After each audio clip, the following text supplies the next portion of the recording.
querida professora Guiomar.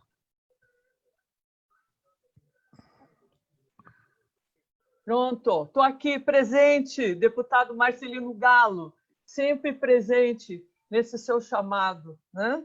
E aqui eu agradeço da gente estar junto, e junto com essa companheirada toda, em especial pelo pessoal da articulação de Fundo de Fecho de Pasta, que junto com o seu gabinete abre espaço para esse diálogo, né? Só segura um pouquinho aí que eu vou falar um pouquinho antes de isto. Só um instantinho aqui, só um instantinho para me arrumar aqui. Espera aí. Né? Bom, como o Marcelino já falou, e todos que estão aqui sabem um pouco do que é o Grupo de Pesquisa Geografar, né? E como que a gente tem acompanhado ao longo de um tempo as comunidades tradicionais, né, nessa sua luta pela regularização fundiária. E, de maneira especial, a gente acompanha as comunidades quilombolas, fundo de fecho de pasto, pescadores artesanais, indígenas, e todos, de alguma forma ou de outra, vão ser atingidos por essa Instrução Normativa 01/2020. Né? Na sexta-feira passada, nós entregamos publicamente o resultado de 2 anos e 9 meses de trabalho do mapeamento georreferenciado das associações de fundo de fecho de pasto da Bahia. Né? E por isso, né, nós estamos com as informações atualizadas, fresquinhas, né? E embora os povos indígenas, quilombolas, também estejam na rota dos ventos, né, eu vou tocar mais, né, a questão das comunidades fundo de fecho de pasto, até porque essa mesa é chamada pela articulação, né, com quem realizamos o mapeamento, que o Valdivino se referiu e Nilza, né, e não significa puxar brasa para a nossa sardinha, mas pasto para o nosso bode. Né? Bom, a instrução normativa ela vem, deputado Marcelino, na contramão de tudo que se imaginou a respeito de regularização fundiária. Mas a gente não se pode dizer que foi uma atitude assodada, rápida, impensada do Estado. Ela vem sendo gestada há muito tempo. Em abril de 2018, a pedido da Comissão Pastoral da Terra, acompanhamos e analisamos aspectos econômicos e jurídicos dos contratos de arrendamento para implantação de empreendimentos eólicos no município de Brotas de Macaúbas. Né? A ideia era avaliar a relação entre os camponeses e as empresas exploradoras de energia eólica na região. Carolina Ribeiro, né, que está fazendo uma tese sobre parques eólicos na Bahia, e Clóvis Araújo, pesquisadores do Geografar, eles trabalharam mais diretamente nessa análise. Né? Nós analisamos, né, foram analisados o tipo e o valor de contrato e a vinculação com a renda da terra. Né? E tem um artigo que até eu passei para você e para Rodrigo, que tem toda a liberdade de distribuir. Né? Eu voltarei a esse tema, né, se o tempo permitir, pois considero um momento de gestação dessa IN. Né? Mas antes de abordar a IN diretamente, né, que os companheiros, acho que da TR, vão fazer com muito mais propriedade, eu vou trazer alguns elementos, ou melhor, algumas questões pontuais, que pode não ser nenhuma novidade, Valdivino e Nilza já trataram de alguns aspectos, mas que eu considero importante colocar na mesa para melhor entender as articulações e implicações dessa IN como para a gente ver para além do que está explicitado. Né? Eu vou tratar rapidamente terra devoluta, comunidade tradicional e a questão de eólica. E depois, se o tempo permitir, passar alguns slides para melhor explicitar. A primeira questão é com relação a terras devolutas e comunidades tradicionais. Há uma estimativa que 55% das terras baianas sejam terras devolutas. A pergunta é onde estão e como chegar nelas. Né? O Geografar tem um projeto, um tortuoso caminho para chegar às terras devolutas. Sem dúvida, grande parte está ocupada por comunidades tradicionais e pulseiros, e outra grande parte por latifundiários, da qual a Fazenda Estrondo, em Formosa, do Rio Preto, é apenas um exemplo. Né? E eu quero levantar aqui a Constituição da Bahia, de 1989. Em seu artigo 184, diz que o Estado, em prazo determinado, promoverá a regularização fundiária e concederá o direito real de uso em áreas devolutas de até 100 hectares aos produtores que as tenham tornado produtivas, residem e cultivem sob o regime familiar. E o prazo ele vai ser determinado no artigo 38 do Ato das Disposições Constitucionais Transitórias, quer dizer, algo que estava no apêndice da Constituição que poderia ser tirado, acabou, cumpriu, sai. E diz que o Estado deverá, no prazo de 3 anos da promulgação dessa Constituição, promover ações discriminatórias das terras devolutas rurais. Isto é, deveria ter feito isso em 1992. Bom, as comunidades de fundo e fez de pasto foram explicitamente incluídas na Constituição Estadual de 1989, né? E essa inclusão ela se deu, não foi por bondade do Estado, nem dos parlamentares envolvidos, mas pela pressão e organização desse grupo que já enfrentava um processo de expropriação diante da reestruturação produtiva em pauta no campo baiano desde a década de 70. Na live da Secretaria Agrária do PT, né, que não foi respeitada a minha posição, mas respeitou a palavra da minha presença, foi lembrada o nome de Alcides Modesto. Né? E eu acho que cabe lembrar também, né, um deputado que batalhou para a inclusão das comunidades de fundo e fez de pasto na Constituição.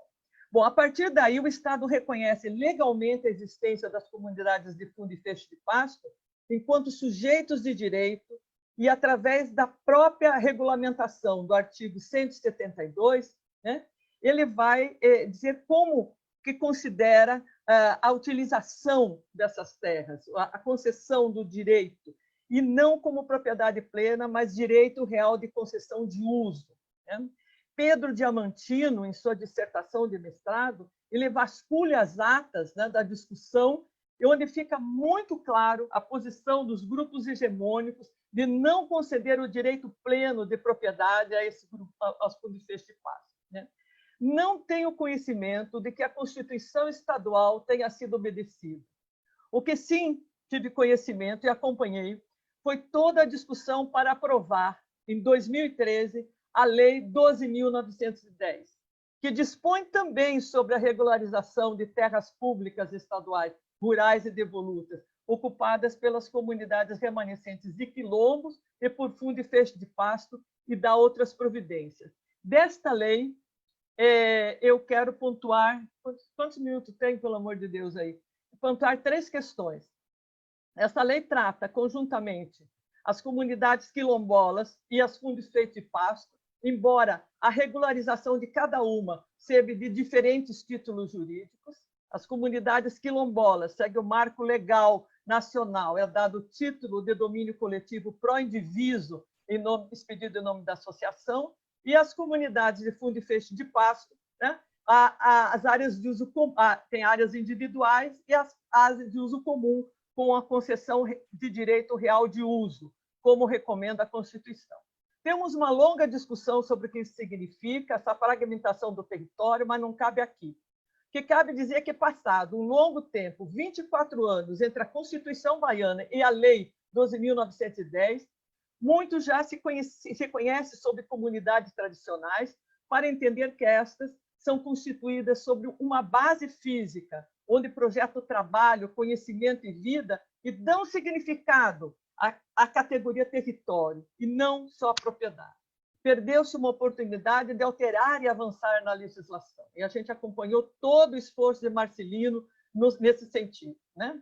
Isso serve também para ver que não basta estar na lei, se obedece o que se interessa. Se obedece à recomendação da concessão real de uso, querendo rever todos os contratos, como o Nilza fez referência, mas não me consta que tenha sido cobrado do Estado o cumprimento do prazo de 3 anos para cumprir as ações discriminatórias. Segundo ponto que eu quero destacar da Lei 12.910, que já foi comentado, né? O procedimento de certificação das comunidades de fundo e feixe de pasto. na Lei 12.910, dá competência à CEPROME declarar como comunidade tradicional. Isso é interessante entendermos para ver as implicações da IN sobre esse grupo social, que eu vou tratar lá mais adiante. Essa competência da CEPROME, ela foi alterada em 8 de março de 2017 pelo decreto 17.471, que estabelece que a CEPROME instrui o processo de certificação, mas compete ao chefe do Poder Executivo declarar a sua existência. Terceiro ponto que eu quero declarar, que já foi colocado, destacado da lei, é o marco temporal para a certificação, que é 31/12/2018, portanto, já um prazo esgotado. Né? E agora, após tanta luta das comunidades tradicionais para a regularização fundiária, muito pouco se andou, tanto das fundifês de pasto como das quilombolas. Né? E assim aparece como que caído do céu, como uma solução dos deuses, né? Uma instrução normativa 01/2020, que dispõe sobre os procedimentos de regularização fundiária em terras devolutas estadual com potencial de geração de energia eólica.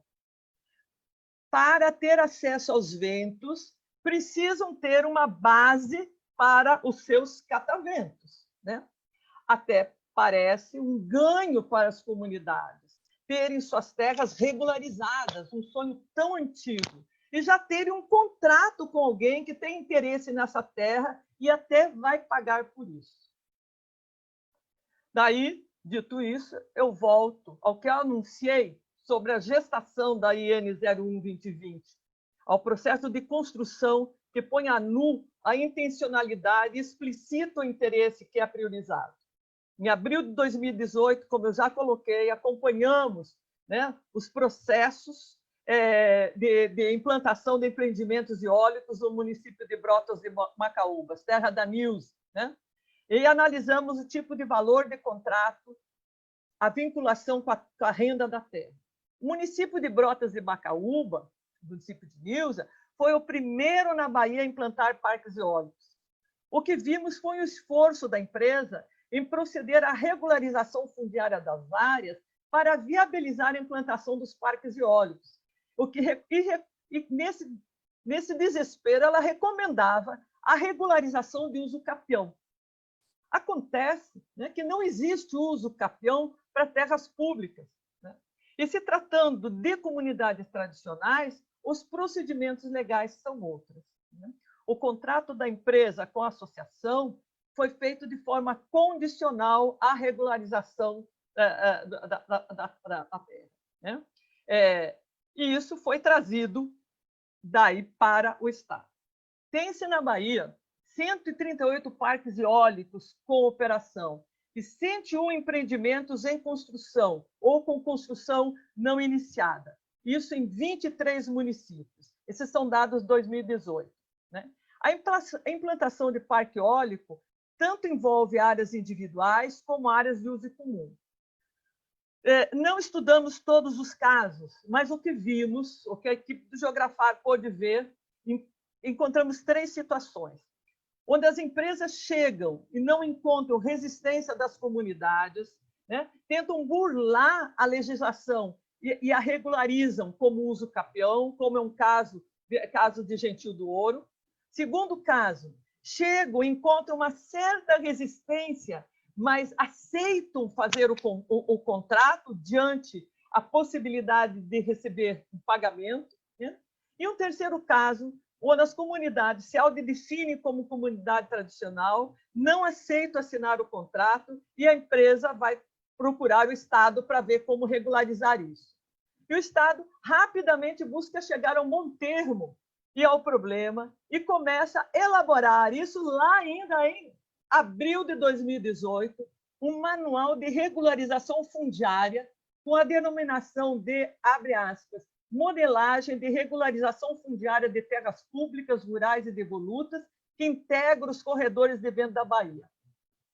Na nossa competição, esses são os pressupostos da IN em pauta. O que está em disputa é o acesso aos bens da natureza para diferentes finalidades, para a reprodução da vida das comunidades e povos que vivem e trabalham na terra, ou para o uso dos bens da natureza, no caso, o vento, para a geração de energia e de lucro, né? A instrução normativa não é regularização de território, é um confisco explícito a favor das terras e não das comunidades tradicionais. Não sei nem quanto tempo eu falei, mas agora, se eu tiver tempo ainda, eu gostaria de passar para os slides. Por gentileza, quem me ajuda aí? Quem que está aí no comando dos slides, agora, se pudesse passar. É João, professora. Pronto, meu querido, faz essa gentileza. Passa o primeiro, pode ir para o segundo. Só passa o primeiro, os créditos, todo mundo sabe que o que eu falo é de uma produção coletiva de uma equipe do Geografar. Pode passar o segundo, por favor? Isto, né? Rapidamente, não sei quanto tempo eu tenho, mas Fique tranquila que o aluno não pode controlar o tempo da professora. Ai, mas sabe lá Deus, está tudo tão virado. Uma IN sai para dar as terras devolutas para uma empresa assim tão de graça, Marcelino. Mas vamos lá. Esse mapa é um pouco do resultado do que nós fizemos e apresentamos sexta-feira. Pode clicar, por gentileza, Lúcio? Não sei se pode dar 2 cliques. Não sei se vocês vão ver a última linha. Não sei se vocês estão vendo a última. Isso, né? Bom, aí como estratégia operacional para o mapeamento, né?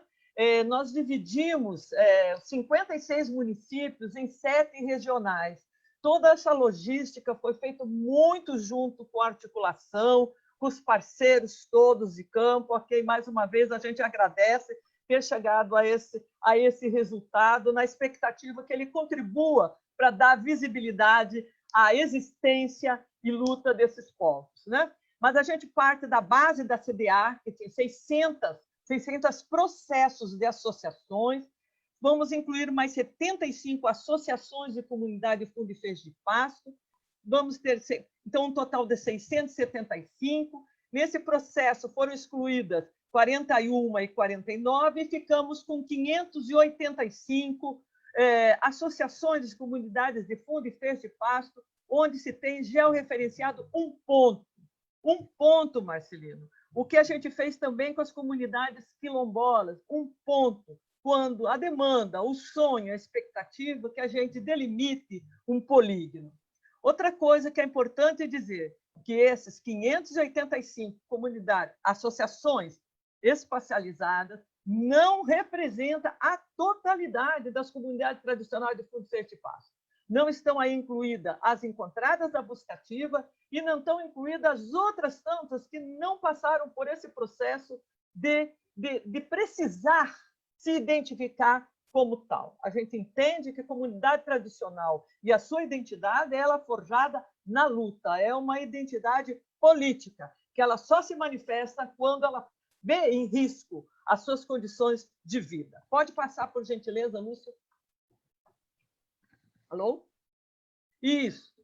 E daí, vou só selecionei algumas informações que eu acho que é importante para a gente dimensionar do que a gente está falando quando diz comunidade de fundo e feixe de pasto. A gente fez, junto com o mapeamento, também um amplo formulário, questionário, levantando condições socioeconômicas dessas associações, né? E esse cartograma ele vai mostrar, não sei se vocês estão conseguindo ver, então, são gráficos de barra, né? É o tempo de ocupação da terra. Isso a gente está trabalhando pelas regionais. Só para encurtar a história, todas as regionais elas apresentam um tempo de ocupação da terra de mais de 200 anos. Só a regional da Bacia do Rio Grande, a ocupação vai de 101 a 150 anos. Lógico, não é o tempo de ocupação da terra que garante ou legitima uma comunidade tradicional, mas é o seu modo de vida, o seu saber, a sua reprodução garantida nessa relação estreita com a natureza, como estratégia construída historicamente. Pode passar, por gentileza. Mais um, por gentileza, Lúcia. Não desconta o tempo meu aí. Né? Bom, outro dado que a gente tem... Né? Não, para. Né? Que as comunidades de fundo e feixe de pasto, elas foram divididas, né? Elas são um conjunto, elas formam um território, mas a regularização é feita com a área individual e a área coletiva, né? A área de uso comum. O que nós temos nesse cartograma? Nós temos que, de todas as situações, das 585 associações que nós visitamos, as que estão em vermelho, nesse gráfico de pizza, não tem ainda a titulação da sua área de uso comum. E as que estão em verde são as que já têm a titulação da sua área de uso comum. Passemos, por favor, Lúcio. Por gentileza. Isto. Com relação à titulação das áreas individuais, as que estão em verde, né, significa a proporção das que têm todas as áreas individuais tituladas. As em vermelho, as que não têm nenhuma. As que estão em amarelo, que têm algumas. Né? Então, a gente vê que temos ainda muito chão para andar. Né? Sem contar que o processo, pode passar, por gentileza, né? O processo de regularização fundiária, pode passar, por gentileza, Lúcio? Mais uma, por gentileza, Lúcio? E, não, uma só. Epa, mais uma só. Não, está me mostrando, mas... Ei, volta. Vamos voltar, professora. Vamos isso, tá postando. Isso aí é o trailer. Daí o pessoal. Mais uma, por favor. Mais uma. Vai para trás. Mais uma para trás. Mais uma? Mais uma. Essa? Isso.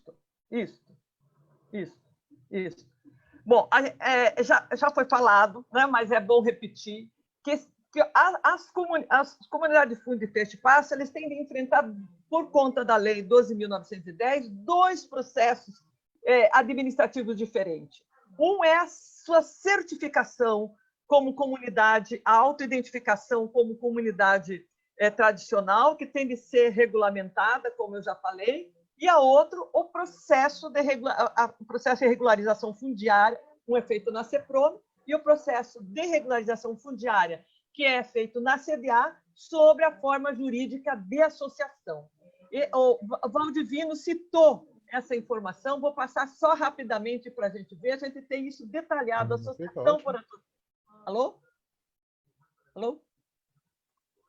Associação por associação, mas dá para ver o seguinte, que o que o Valdivino falou, só 111 títulos dos 628 processos ou registros que nós analisamos, só 111 foram entregues, né?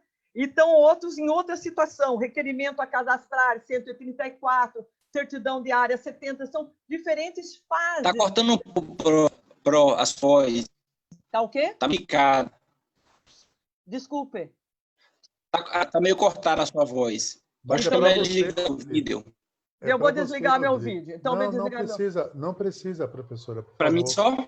É só para Rodrigo, não precisa. Ah, tá, desculpa. E, por favor, eu gostaria, aproveitando a interrupção, que não risquem o quadro, por gentileza. Eu vou interromper aqui e vou voltar de novo à apresentação. Por favor, não risquem o quadro. Vamos lá, professora, mais uma vez aqui. Ó, desconta o tempo, hein? Marcelino, desconta o tempo. Aí, pronto. Tá? Então, isso daí dá uma dimensão, né, de todo o processo. Tem processo que a gente visualizou uma outra coisa. A gente entendeu que toda a relação que a gente tinha da CDA eram processos, mas nem todos se constituíram em processo. Falta documentação, falta alguma coisa, e então a gente considerou registros, mas são associações que entraram, de alguma forma, com essa solicitação na CDA. Pode passar, por gentileza? Aqui um gráfico de pizza que mostra essa proporção, mas eu vou passar direto. Pode passar, por favor? Isso. E aí esse quadro é uma síntese da condição dos processos de certificação de autoidentificação, né, das comunidades de fundo de feixe de pasto na CEPROME. Né? Então, como eu disse, esse processo sofreu uma modificação. A gente tem, no total das 966 comunidades que deram entrada na CEPROME, se autoidentificaram como comunidade de fundo de pasto, deram entrada na CEPROME para ser certificadas, só foram certificadas 63%. Né? 119, correspondendo a 12%, estão com os processos ainda na coordenação política dos povos e comunidades tradicionais, estão começando, mas o mais sério, 236, 24%, está na Casa Civil. Meire, eu estou aqui na apresentação. Na Casa Civil. E a gente começou... Falei aqui agora. O que é, Marcelino?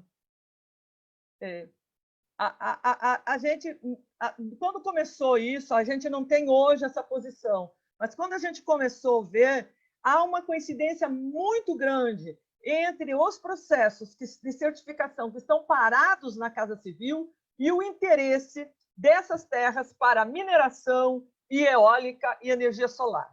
Pode passar, por gentileza? Pode passar, por gentileza. Aqui é um quadro que dissemina onde que estão, mas eu não vou passar. Pode passar, por favor? Pode passar, por gentileza. Aí outro, mas esse é interessante a gente ver. Só um pouquinho, por favor, por gentileza. Só um pouquinho, Lúcio, solta só um instantinho. Isso. Só para a gente ter uma ideia, né? Que as que estão em vermelho nesse gráfico de pizza foi as que não encaminharam ainda não fizeram nenhum movimento para encaminhar o seu processo de certificação. Sem certificação, não pode dar entrada ao processo de regularização fundiária. Então, só para ver o que a gente tem de andar ainda com esse processo, né? Vamos lá, continuamos. E daí, chega, não só a IEM, agora pode passar isso, né? As principais áreas promissoras para aproveitamento eólico no Estado. O mesmo Estado, né? Enquanto tem uma área do Estado que está fazendo um trabalho numa direção, outra área do Estado para ver as áreas promissoras para aproveitamento eólico do Estado da Bahia. Nosso Estado é um Estado maravilhoso, condições dafroclimáticas diferenciadas, diversas, ricas. Né? Pode clicar, por gentileza? Pode clicar? Mais um, Lúcio. Isso. Não está bom, gente. Não, volta um pouquinho.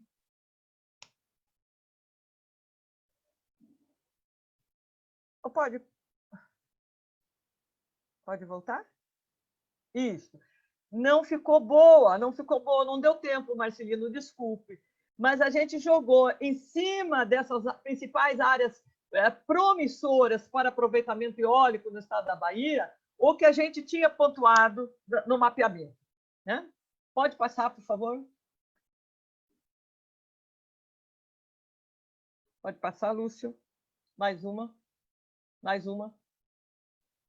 Mais uma. Isto, mais uma. Né? Então, aí há a coincidência, né, dessas áreas promissoras para aproveitamento eólico no estado da Bahia e a coincidência também, né, com uma enorme...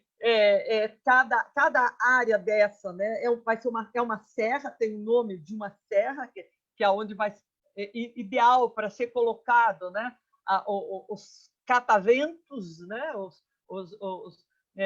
nas áreas altas, né, potencial eólico anual. Pode passar, por gentileza?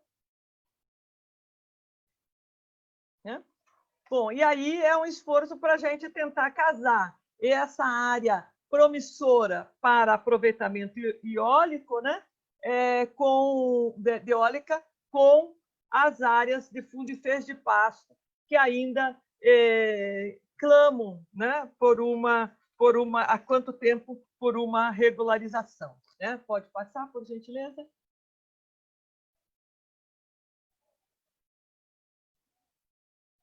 Pode passar, Lúcio? Pode passar, essa aí está repetindo. Isso daí é só um exemplo, né, do mapeamento que a gente fez. Esses pontinhos coloridos do lado são todas áreas de comunidade de fundo e fecho de pasto, né? E essa outra área, a área tomada pelo agronegócio. Seguramente as torres também, se a gente não fizer nada, vão tomar conta disso daí. Bom, desculpe, não olhei o tempo, mas era isso, deputado Marcelino, que eu tinha para trazer e colocar nessa mesa, porque essa IN, Milton Santos diz que sempre, junto com cada ação, cada atitude, tem um gesto implícito. No caso da IN, não tem nada implícito, está muito explícito a intenção de confisco dessas áreas devolutas do Estado, que estão em poder de comunidades tradicionais, para dar para empresas de geração de energia. Eu acho que tem muitas dúvidas a instituição normativa, eu tenho muitas dúvidas também, né? Mas que agora a minha fala se acaba aqui, para você não fazer o constrangimento de me cortar. Muito obrigada pela oportunidade e um abraço. Estamos juntos nessa luta também.